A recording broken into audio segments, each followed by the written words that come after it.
talking about like being multi-dimensional as an artist in the music that you make. It's really great with you guys. Obviously, you are learning how to produce, and you've got that aspect of you as an artist, being able to literally turn yourself into, put your producer hat on and like technically develop the sound that you want, which is amazing.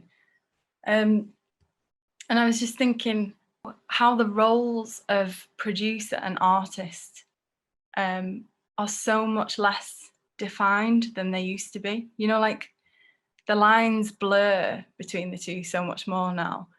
But like in the early days of like the Beatles sort of thing with George Martin, those roles were very sort of distinct. And yeah, a producer might contribute to the sound in a really crucial way, but they weren't like on stage with the rest of the Beatles kind of thing performing.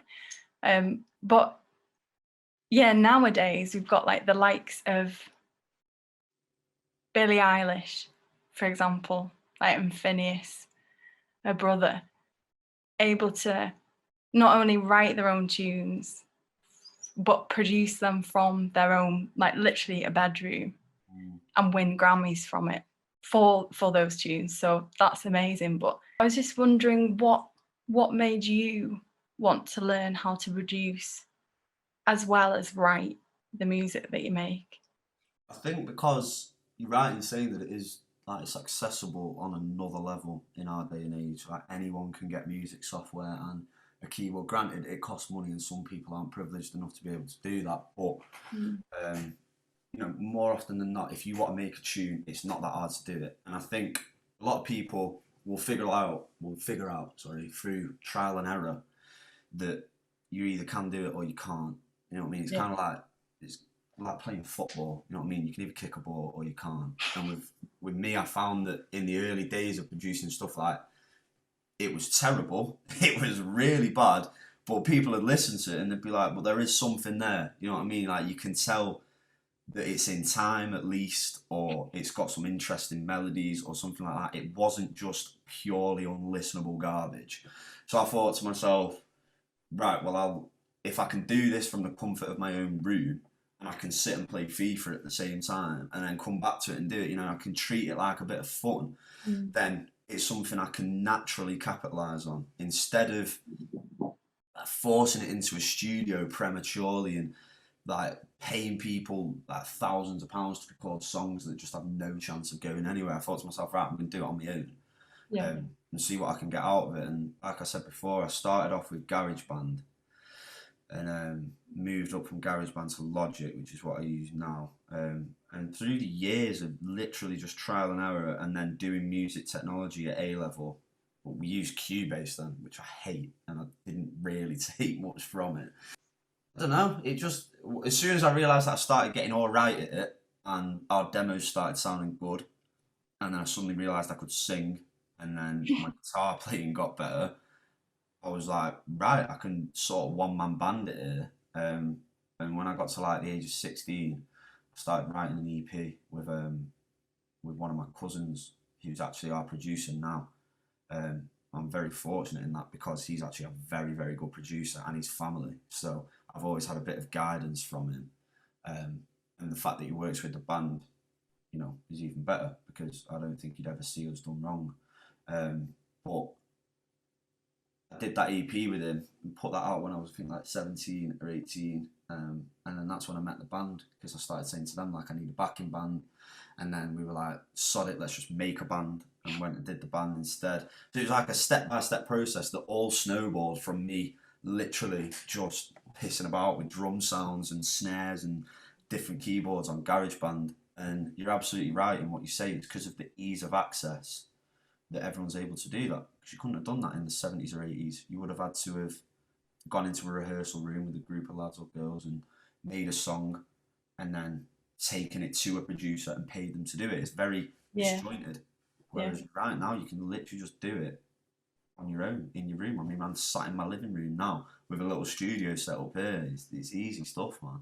Yeah, I love that. Actually, it might be quite a good time to talk through like your home setup, Yeah. like the kind of equipment that you have and what you're using? So I've got an Apple Mac which I'm speaking to you through now, and on that I use Logic. I know a little bit how to use like Pro Tools and stuff like that, but Logic's just the follow on from Garageband, and it's easy because I did it in like year 10. So Yeah. it's nice and easy to create on, I think, Logic. And then I've got a couple of Tascam studio monitors. It's all very basic entry level stuff, by the way. When I say studio, I literally mean studio. No, don't worry, literally, anything with, if it's in four walls, even if they're tiny, like it counts. Yeah. I've got like a little keyboard, an Innovation Launch Key, just a MIDI keyboard, like about a 40 quid Focusrite interface so I can record guitar, and then like a CD burner, and that's pretty much it. And like obviously you see some guitars around the room and whatnot, and that sometimes our drummer actually throws real drums down on demos because he's got a kit at his house that's mic'd up and stuff like that. But more often than not, I'll just program them in using MIDI. And through years of doing that, I've got to a point now where I can make them sound like pretty realistic, you know, like velocity changes and stuff like that. So you can't always tell. But this whole thing, aside from the computer, obviously that's a heavy wad of cash, but this whole thing was set up for, you know, less than a couple of £100, and it absolutely does the job for me. You know what I mean? It supplies me with everything I need creatively, and I'm in the comfort of my own living room, and my bed is literally there, so I can just, you know, sitting here till 2 in the morning making something, and then when I get tired, I can go to bed. I've not got to drive to a studio or something, so it's very, very ideal. Yeah, so really convenient, isn't it? Yeah, man, big time. I mean, I've literally got a kettle there, so I can just all day. Get a brew going. I did wonder, like, sometimes, even though you've literally got everything you need around you, I don't know about you, but for me, it can feel like there's days where there's just something in the way, like can't get out of my own way. And I guess we've been talking about this quite a lot because we've got a campaign going on at the minute called Creative Block. I've seen some of the like little podcast episodes you've been putting up on that. Yeah, so the whole premise behind that was because of lockdown. It seemed like a lot of artists had felt really like creative during the time, like they'd had space, time to develop old ideas and things like that. But on the other side of the coin, there's people that have really struggled creatively. I think, you know, like lacking inspiration, not being able to go out and see live gigs and get inspired that way. But I wondered, I know you have been really creative during this time, but have you ever struggled from creative block when it comes to writing and producing, and what are your like go-to methods of getting past that? Yeah, I'd be lying to you if I said that I didn't struggle with creative block, because everyone has it a lot of the time as well. In lockdown, the only thing to really write about is sitting in a chair in your garden and thinking whether it's acceptable to have a gin at 12 o'clock in the afternoon. You know what I mean? There's hardly anything to write about. You're not seeing people. You're not doing anything. Nothing's happening to you. So, like some of the tunes off that Back in the Room EP, some of them had already been written anyway. So they were just acoustic versions. Ewan wrote one called When This Is All Blown Over, which is a little bit of a nod to being in isolation. There's some like lyrics about it. It's a belting tune. So he sort of wrote about that. I wrote one called Out of Touch, because at the time I felt like I was out of touch with like, a few things with people, a few things in my head, like everything was a bit disjointed. But that was really like scraping the bottom of the barrel. When I said to you before, we wrote very prolifically, like we did, and we wrote about literally anything, but more than half of them got binned because they were just terrible. You know what I mean? And that's because I think when you do have writer's block, I'll split it into two halves. With like producing and creative block, I don't really struggle with that much, purely because everything that I do comes from a guitar, and I can write a guitar riff a lot easier than I can think of melodic or lyrical ideas. I mean, if I'm struggling, if I think to myself like, oh, I need a bit of a tune, if I sit down for 5 minutes, I'll have something to work with off a guitar, because it just comes from playing for 12 years. But with the lyrics side of it, I guess if I'm ever sort of like sat there, if I'm writing a tune and it doesn't happen within half an hour, I always just bin it off and come back Yeah. to it another day. The best songs we've written, me and you, are the ones that just flow out instantly, and it's gut feelings, and you don't overthink the words, and you're not sat there trying to be Noel Gallagher and writing all these like, proper metaphorical things. If something feels right, it feels right, and you get it down on the paper and it sticks. They're the Yeah. ones that are our best songs. So if I'm struggling with it, I'll just sack it off and go watch a film or go on a run, go for a smoke, whatever it is. But if I'm sort of like halfway through one, or I'm struggling to even get an idea at all, I'll just kind of force it enough to finish it with something terrible, and then park it and leave it. And if I wake up one day in the week with the melody in my head, I'll know that, right, that's an alright tune, I need to go back and finish that. Yeah. Because it sticks in your head. But I think for everyone, like, the best thing you can do in writer's block is just push it, man. Like, you're not gonna write good songs all the time.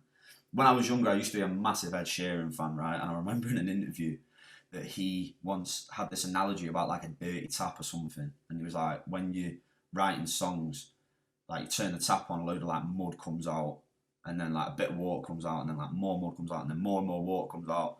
And he's right, man. Like, when you start writing songs, there is a lot of bad stuff, like, a hell of a lot, and then you get one good one, and then the more and more you write, the proportion falls greater on the good side. Yeah, that's so And true.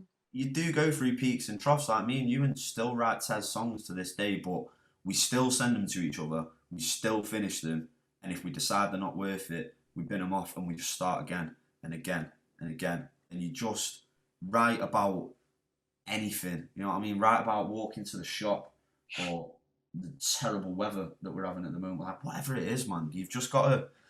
If you succumb to writer's block and have the approach like, oh, I can't think of anything, so I'm not going to think of anything, and I'm never going to think of anything, and it's a bit of a fatalist approach, you're going to stunt yourself creatively, in my opinion, anyway. Yeah. So I always try and like fight through it a bit. But yeah, I wasn't too bad with it in lockdown. Obviously, it's better when there are things to write about, but writing about the acceptable time to have a drink isn't the best. Yeah, well, hopefully it won't be too long till there are new things to talk about, and we can actually get outside and get inspired that way. Yeah, of course, man. I mean, when did they say it was? It was like June 12th, wasn't it? Or something like that they're hoping to get back. Yeah, June 21st, actually. Yeah. I think June 21st. I only remember it because Mike Skinner, from the streets, Yeah. he posted something. I think he's actually released this tune now. I might be wrong, but he recorded like a little video based on like June 21st when it comes. Yeah. And just, I don't know, you'll have to check out because it made me laugh out loud. Is it good? Yeah, I will do, man. He's funny, Yeah. Mike Skinner. I do like some of the street songs. But we got one gig booked actually on 10th of July, on Saturday 10th of July at Gulliver's, which is sold out for us, which is fortunate enough. But we're hoping, like, praying to God that goes ahead, because that's been rearranged like 4 times. Oh man, yeah, fingers crossed. Yeah, fingers crossed it can all go ahead. But yeah, I feel like now would be a good time to sort of wrap up. I think we've been going for like an hour or something. I can talk for England when I'm given these kind of questions, I know, but I do appreciate you asking them, man, because it's as a band, like, not only as a student at the uni and stuff like that, but as a band, we want to talk about what we're doing. You know what I mean? Yeah, definitely. We don't want people to just know we exist and that's it. We want people to know there's different motives going on behind the curtains, and we're here to try and make a difference, however slight or large that may be. Yeah. Well, wherever we post this, I'll make sure to add all links to your stuff. So if anyone's interested, they can go and check it out.